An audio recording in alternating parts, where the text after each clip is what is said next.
Hello, ഇന്ന് നമ്മൾ നാടൻ കറിയാണ് കാണിക്കുന്നത്. പരിപ്പും കുമ്പളങ്ങയും വെച്ചിട്ട് നല്ല ടേസ്റ്റിൽ തയ്യാറാക്കി എടുത്തിട്ടുള്ള ഒരു കറിയാണ്. അപ്പോൾ നിങ്ങൾ ഒരിക്കലെങ്കിലും കുമ്പളങ്ങ വാങ്ങുന്ന സമയത്ത് ഇതുപോലെ പരിപ്പ് ചേർത്തൊന്ന് തയ്യാറാക്കി നോക്കണം കേട്ടോ. നല്ല രുചിയാണ്. അപ്പോൾ ഇതിനു മുമ്പ് നിങ്ങൾ ഇതുപോലെ തയ്യാറാക്കി നോക്കിയിട്ടുണ്ടെങ്കിൽ അതൊന്ന് കമൻറ്റായിട്ട് അറിയിക്കണം.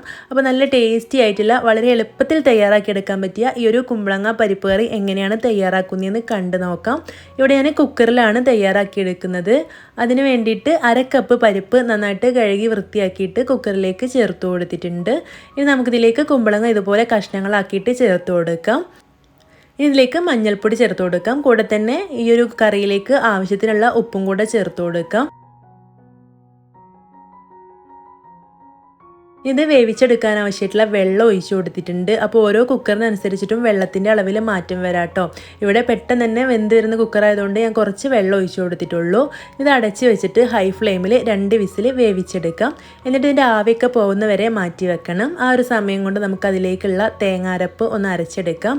അതിന് വേണ്ടിയിട്ട് ഒരു 1/4 കപ്പ് തേങ്ങ ചിരവിയത് മിക്സിയുടെ ജാറിലേക്ക് ചേർത്ത് കൊടുത്തിട്ടുണ്ട്.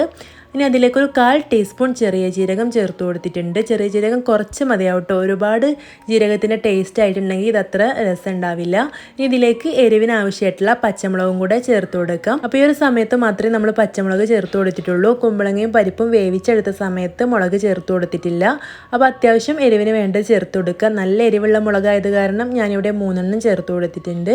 ഇനി കുറച്ച് കറിവേപ്പില കൂടെ ചേർത്ത് കൊടുത്തിട്ട് ഇത് അരച്ചെടുക്കാൻ ആവശ്യമായിട്ടുള്ള വെള്ളം ഒഴിച്ചു കൊടുത്തിട്ടുണ്ട്. ഇനി നല്ല പേസ്റ്റ് രൂപത്തിൽ അരച്ചിട്ട് ഇതിവിടെ മാറ്റി വെക്കാം. കുക്കറിൻ്റെ ആവിയെല്ലാം പോയ ശേഷം തുറന്ന് നോക്കിയിട്ടുണ്ട്. കുമ്പളങ്ങയും പരിപ്പൊക്കെ നന്നായിട്ട് വെന്ത് വന്നിട്ടുണ്ട്.